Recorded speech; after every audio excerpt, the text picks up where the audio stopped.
tantangan di lapangan seperti apa Pak Dadan? Tadi kan Anda menyampaikan ada 3 aspek penting begitu, dari anggaran, kemudian SDM, kemudian juga infrastruktur. Seperti apa dari BGN ini bisa mengorkestrasikan ini semua dan menyelesaikan permasalahan atau tantangan di lapangan satu persatu? Ya, terutama sebetulnya terkait dengan kesamaan kualitas satu personal dengan personal lain, dan itu menimbulkan tantangan tersendiri yang memerlukan sentuhan koordinasi dari pusat ya.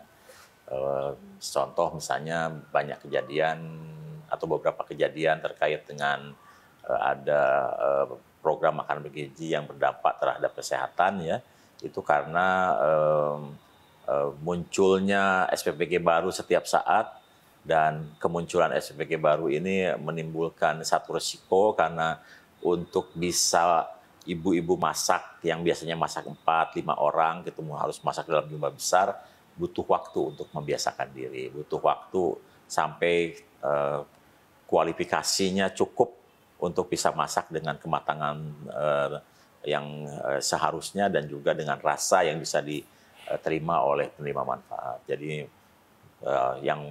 yang luar biasanya karena geografis kita yang sangat luas ya, tersebar mulai dari Sabang sampai Merauke dengan bentuk geografi yang bermacam-macam. Mungkin daerah Jawa sebagian besar mudah dicapai, tapi begitu keluar Jawa kan tantangannya luar biasa. Jadi hal-hal seperti itu yang sebetulnya membuat kita harus selalu beradaptasi dengan lingkungan ekstrim yang kita temukan. Tapi sejauh ini alhamdulillah sih, sehingga dalam waktu yang tidak terlalu lama, ini 9 bulan juga belum penuh ya, kita sudah bisa membentuk 8.767 SPPG. Baik. Kendala teknis yang paling berat dirasakan oleh BGN untuk program koordinasi karena tidak hanya masalah geografi, kemudian terkait dengan implementasi anggaran di daerah, tapi juga masalah komunikasi ya. Karena Mbak Iva sudah tahu kan, belum semua daerah memiliki sinyal yang bagus ya,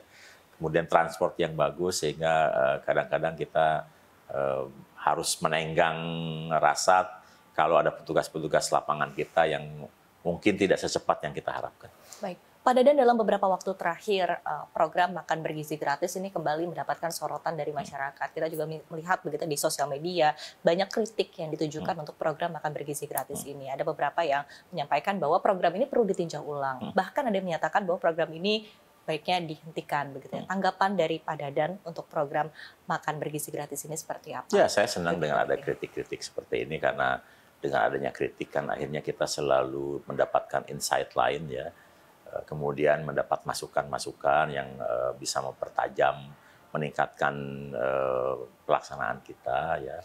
Tapi kita tetap kemudian melaksanakan program ini karena saya melihat ini memang sama seperti yang disampaikan oleh Pak Presiden bahwa makan bergizi ini adalah langkah strategik ya.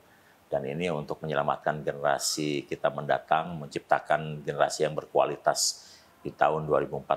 Dan Mbak Iva harus tahu bahwa penduduk Indonesia itu sampai sekarang masih bertambah 6 orang per menit, 3 juta per tahun.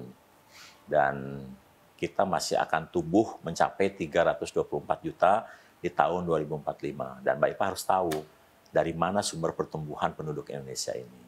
Dan kita lihat dari data bahwa pertumbuhan penduduk Indonesia disokong oleh keluarga dengan rata-rata pendidikan 9 tahun. Jadi itulah yang menghasilkan anak lebih dari 2, 3, orang tua yang sebetulnya pendidikannya hanya 9 tahun dan pendapatannya rata-rata hanya 1,2, 1 juta per bulan ya, karena mereka biasanya pendidikan rendah, kemudian cepat sekali menikah, kemudian habis itu nikahnya dengan satu kalangan, sehingga anak-anak itu lahir dari struktur yang turun-temurun. Jadi itu yang disebut dengan kemiskinan struktur. Dan saya bisa jelaskan bahwa anggota rumah tangga kelas miskin itu jumlahnya 4,78. Itu artinya apa? Jadi kalau ada satu ibu, satu bapak, maka anaknya rata-rata 2,78. Jadi kalau ada 100 orang miskin, maka 78 keluarga anaknya 3. 22 keluarga anaknya 2. Nah inilah sebetulnya penyokong pertumbuhan, sehingga tidak heran kalau 60% anak di Indonesia itu tidak memiliki akses terhadap makan dengan menu gizi seimbang. Ya, 60%. Sehingga tidak heran mereka itu makannya itu hanya kadang-kadang nasi ditambah bala-bala, tambah kecap, tambah kerupuk ya. Kadang-kadang mie ya gitu. Nah, kemudian 60% juga anak itu hampir tidak pernah minum susu karena tidak mampu beli susu. Ya. Sementara orang kaya di sisi lain itu anggota rumah tangganya itu hanya 2,84. Itu artinya kalau ada satu ibu satu bapak, anaknya rata-rata cuma 0,84. Jadi kalau ada 84 kelas atas, 100 keluarga kelas atas, 84 keluarga anaknya 1, 16 keluarga anaknya 0. Padahal mereka keluarga yang mampu ya, mungkin bisa pagi sarapan di Jakarta, siang di Singapura, makan malam di London gitu, tapi anaknya 0,8. Jadi demikian juga dengan kelas menengah, yaitu anggota keluarganya hanya 3,21. Jadi kalau ada 100 keluarga kelas menengah, 21 keluarga anaknya 2, 79 keluarga anaknya 1. Jadi sama dengan tren di negara maju seperti Korea dan Jepang, di mana pendidikan berpengaruh terhadap pertumbuhan penduduk dan bukannya tumbuh tapi declining. Nah, Indonesia tuh memiliki tantangan besar karena keluarga ini masih diisi oleh keluarga kelas miskin dan rentan miskin. Dan oleh sebab itu program ini harus jalan. Baik. Karena kita ingin menggapai 60% anak yang tidak memiliki akses terhadap menu dengan gizi seimbang. Mungkin kritiknya lebih banyak pada tata kelola, penyelenggaraan, tapi kita perbaiki terus menerus.